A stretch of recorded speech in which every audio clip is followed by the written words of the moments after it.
Barcelona chair. Indeed. Lovely, isn't she?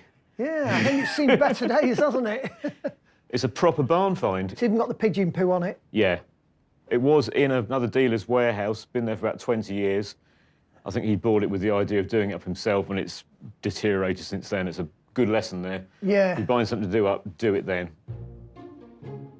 One of the most recognised objects of the last century, the chair design epitomises its creator, Ludwig Mies van der Rohe's most famous maxim, less is more.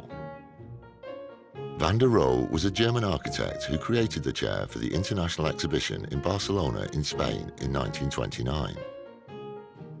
This model dates from the 1960s and was produced under license by the upmarket American furniture company Knoll. But 20 years in a barn have taken their toll. The leather's beyond doing anything weird. These leather straps, they've snapped. Yeah. The cushions, not a problem at all. I can do that. I can source the leather. I think the frame's going to have to go away and be chromed. Yeah, the chrome is very, very pitted, isn't it? It is, yeah. It's totally gone. Dare I ask how much you paid for it? I paid $250 for it. I think I just looked at it and was then blinded by what it was and what it could be. I mean, it is a lot of work and it is a full restoration, but it'll be worth it in the long run. This is going off to 3 different people using 3 different skill sets. Right. Okay. I shall wait to hear from you. Okay, cheers. See you soon. Saxon. It's one of the worst ones I've seen. I think I'll start off by stripping this down and sort of taking it from there, because there is just so much to it. Somebody at some stage hasn't known how to put the leather straps on. Basically, they've done a cowboy job on it.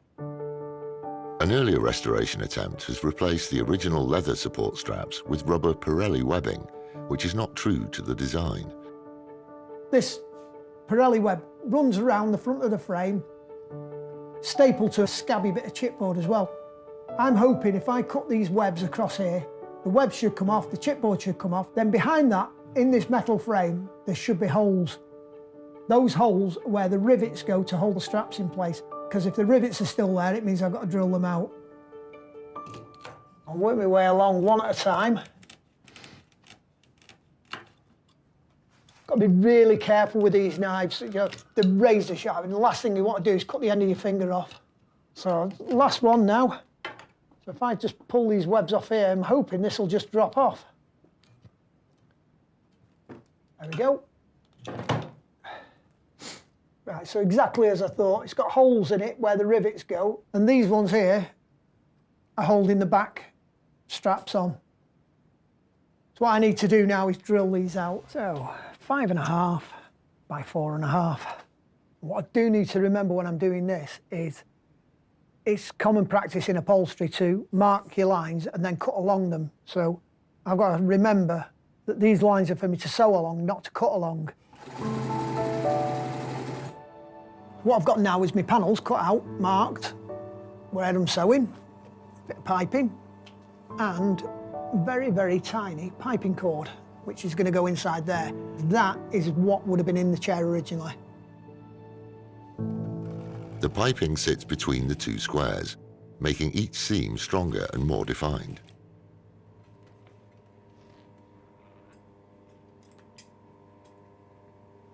So that's 2 panels sewn together now. So I've got all the rest of them to do, so I'll carry on sewing these, and then I can get the cushions finished. It takes Craig most of a day to sew the grid-like leather structure of these high-spec cushion covers. So I finished sewing the cushion cover, I filled it. So this cushion now is an exact replica of this one. What I've done with this cushion is, as you can see, there's no back on it. The reason there's no back on it is I've taken it off and used it on there. What I needed to do was retain this Knoll fabric. So by unpicking that and sewing it in there, it's kept its authenticity. The zip on this, medium weight beige nylon zip, exactly the same as the one I put in, same size, same colour. I've replaced these straps with the buckles on them. And on the original, there's 2 slits there, which I've put in this one, and these got straps that I've made with a buckle, which fasten it onto the frame. So that one's just ready for buttoning now. Craig makes his own buttons, using an old penny as a template for size and his vintage button stamping machine. So there's a finished button, that's just one. Once all the buttons are made,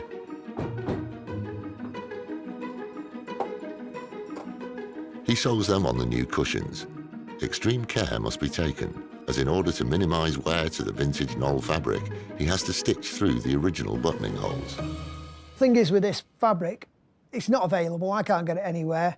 So if I mess this up by putting the needle through in the wrong place, or even when I was unpicking it, it was a nightmare of a job unpicking it without it actually ripping or fraying. But I managed to salvage it, so I don't want to mess it up now at this stage. A factory-fresh Barcelona chair will cost you £6,000, and a good vintage example from £2,000 up. That's what they look like on the back. And that's what they look like on the front. So I've just got to work my way around now and do the rest of them. The design of this chair has such a classic geometric shape that a button out of line will be obvious to buyers. Attention to detail is essential, or the item will not command a designer price tag. I can see already it's a massive improvement compared to what it was. Who have delivered the goods in every way. Yeah, that looks really nice, that. You couldn't even rub your hands on it before, it was that rusty. That's the chair unveiled. With the metal bright and smooth, Craig now needs to reattach the 17 straps that leatherworker Martin has sent over from Anglesey. So what I'll do is I'll rivet this at the front, and then I'll pull the web or the strap round at the back, mark out the rivet holes, punch them, rivet the back, and then cut it off with a knife. I don't know, it's a bit of an engineering job for an upholsterer, but it's enjoyable.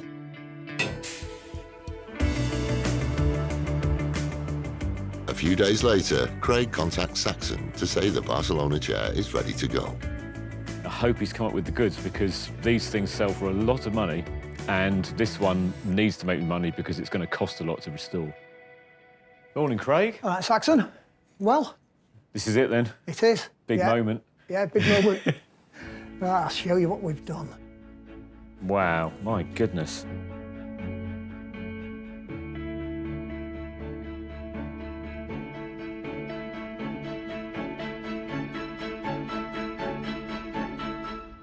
It's $1 million, doesn't it? Yeah, Wish I could get that for it. you never know. You never know. It's all there, isn't it? It is. The chrome, the straps, the cushions. It's Yeah. You can see. factory fresh. So the cushions, Still got the I all-important saved that bit. knoll fabric on. Yeah, I saved that off the old cushion. Obviously, with this chair being almost new now, we need some sort of authenticity with it, which is that. Yeah, what a piece of work. Now this has been re-chromed, it just looks fantastic. The curve of this is just wonderful, isn't it? When it came through Craig's door, this vintage knoll Barcelona chair had been left to rot in a barn. The leather cushions were ruined, the support straps broken and missing, and the chromed frame covered with rust. Now it has a finish worthy of a design classic. Craig has pulled off a classy rebuild of the iconic panelled cushions. He commissioned authentic cowhide straps, and a professional re-chroming mean the chair looks as good as new. I mean, this chair is meant to be viewed from where I'm stood. Yeah, It's yeah. meant to be viewed from the side, because it's all about this end elevation, really. Yeah. You realise how minimal this design is. In terms of pricing it, to buy a brand new one, you're looking at the thick end of £6,000. Are they? Yeah. Second-hand ones, vintage ones, 2.5 for a good one. So, yeah, I think I need to pitch this somewhere in the middle, I guess. Right. So do you want to have a sit in it? I think I will, yeah. Let's have a go. What a job. An iconic chair restored back to its former glory. He did a great job. And I think that's quite comfortable. I'm glad that Saxon liked this chair, and it's very, very difficult to sort of read him. Sometimes you can't tell, Very good. Very pleased with that. but I could tell by his face that he did like this, so I'm quite glad about that.